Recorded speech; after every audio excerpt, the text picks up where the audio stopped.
Brethren backgrounds, independent Baptist, congregational churches, new church plants, but who are independent, who kind of run themselves. But it's an opportunity for those type of churches to connect with each other, churches that are on the same page theologically, which have the same vision for the gospel. Because while we believe that it's good for churches to run themselves and ultimately to be accountable to God under God's word as a local congregation, we also don't think that should mean that churches should be isolationist or separatist. And churches have always tried to work together and have fellowship together where that's possible and helpful for their witness and gospel work. So, FIEC, 650 churches across the UK. If we get the PowerPoint going, there's a little map at the end of it. Shows you the churches in the northeast. There's about 21 churches in the northeast that are affiliated to FIEC. That's really down from what used to be the north of kind of Yorkshire, but I think it's now in the kind of northeast technically, up to Northumbria. And as you imagine, the big cluster of those is the kind of Newcastle, Sunderland, that kind of area, because that's where the population is. So FIEC, what does it do? That's a good question, isn't it? I think often historically people saw FIEC as a bit like the RAC or the AA. It was good to be a member, but we hope we never have to use it. But if we have some problems or need some advice, then we can get some help. And FIEC still provides lots of that kind of advice. If you go to our website, you can see lots of articles and all the kind of dull but important stuff for running churches, charity law, copyright law, fire insurance, employment law. That's all there, and that's really helpful for independent churches. We don't have to reinvent the wheel. We don't all have to do our own research from scratch. We can share the wisdom and the knowledge that we have collectively together. And all that stuff is free on the website, but it is there provided by FIEC churches, hopefully to be a blessing and a help for gospel churches in the UK. So the next slide.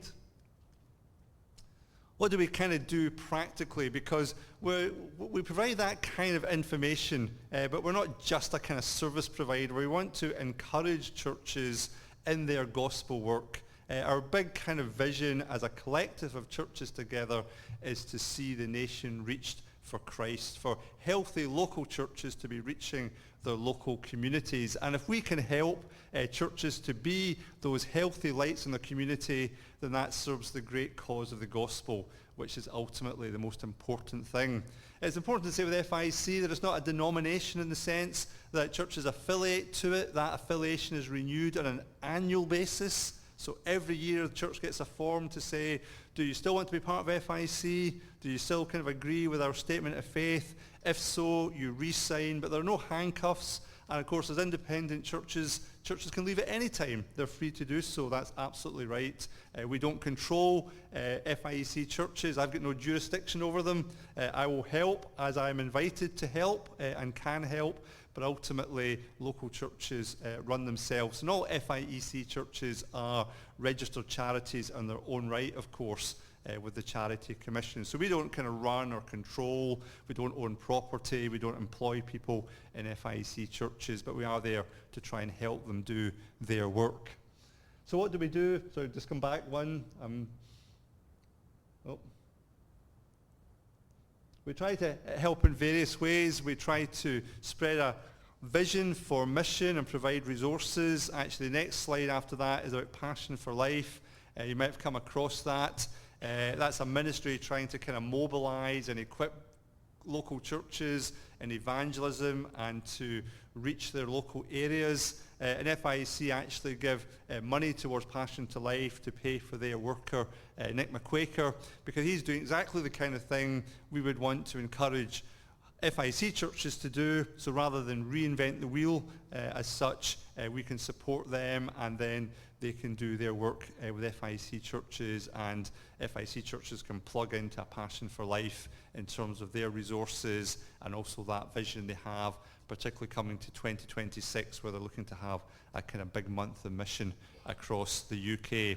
But we also try to help churches in training. We try to support leaders so that if a church gets into a bit of a crisis, there's somewhere for leaders to turn for help.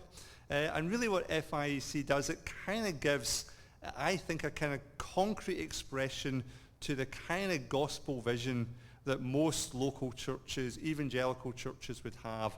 So if I was to go to evangelical churches, and I'm sure it would be the case here, and say, would you have a vision? Would you like to see new churches being planted in unreached areas of the UK today? You would say, yes, we'd want to see that. Would you want to see the next generation of gospel workers, men and women, being helped to navigate that kind of process of training and perhaps finding jobs and being supported and helped? You would say, yes, we want to see the next generation of gospel workers being raised up and supported and helped. Would you like to see pastors and church leaders have support if they go off sick for 6 months? There's a bit of a crisis, somewhere they could turn to and get help. We would say yes. Would you want to see women's workers encouraged and helped and supported in that particularly uniquely challenging role that it often can be? Yes, we'd all say yes, yes, yes to all those things. But how does my local church in Glasgow make that happen? We don't have any connections with an unreached area in Blackburn or Cornwall or Aberdeen. We can't really help practically the kind of sick pastor in Cardiff or in Edinburgh. But by being part of FIEC, we can be contributing towards those things being supported, those provisions being put in place, and so forth. So I go to a small church in Glasgow sometimes, a little Asian fellowship pre-lockdown, and I'll say, thank you for supporting 6 church plants in Scotland. And they'll look at me very blankly and they'll think, nope, you've come to the wrong place. We're not supporting any church plants in Scotland. We're barely supporting ourselves. And I say, well, no, actually, FIEC is supporting at various levels, in various ways, 6 church plants in Scotland, but we're only able to do that because of churches like yourself who are part of the network. So next time somebody say to you, what are you doing to support church planting? You can say, well, we're part of FIEC, and that's how we're able to support church planting across the country in Southampton or Suffolk or wherever it might be. So pushing on, one of the things we try to do is get leaders together. We have local conferences. We have one every year here in the Northeast. The next one is going to be at Bethany Church, Houghtonleigh Springs, hope I pronounced that right. In February next year, it was at Trinity Church in Sunderland this year, and that's a way to get local leaders together, just for a bit of encouragement, a bit of networking, a bit of vision sharing. And then our big kind of flagship event is our National Leaders Conference, which is just coming up in a few weeks' time in Blackpool. And about 1,000 leaders will gather there from all across the UK. So it's really encouraging just to see that many people together, and also just to have that sense that we're not alone. We have brothers and sisters across the country who are on the same page as us with the same vision, and we can encourage each other and pray for each other and get a sense of what's going on across the UK. Next slide. Yep, so there you go. Just to kind of finish, I'll send you a photograph of that if you want. But that's the FIEC churches in the Northeast. So you can see Wooler's not on that map because it's a bit too far north, but the Wooler's at the very top, right down to like Saltburn in the south there. And then, of course, the kind of cluster, as I say, kind of around the kind of Newcastle, Sunderland area. So that's the fellowship at the moment. As Daniel said, we have quite a lot of overlap with the North East Gospel Partnership. I think the North East Gospel Partnership is made up of about 90% FIEC churches, but that's a useful forum then for connecting with some of our evangelical Anglican friends and others who we'd want to be kind of partnering with in certain situations. There's lots and lots and lots, like I say, about FIEC, probably kind of bamboozled you already. Speak to me at the end if you've got any particular questions about FIEC. Delighted to chat further, but that's just a little flavour of what FIEC is and what it's seeking to do to help churches in the UK. If you have a Bible...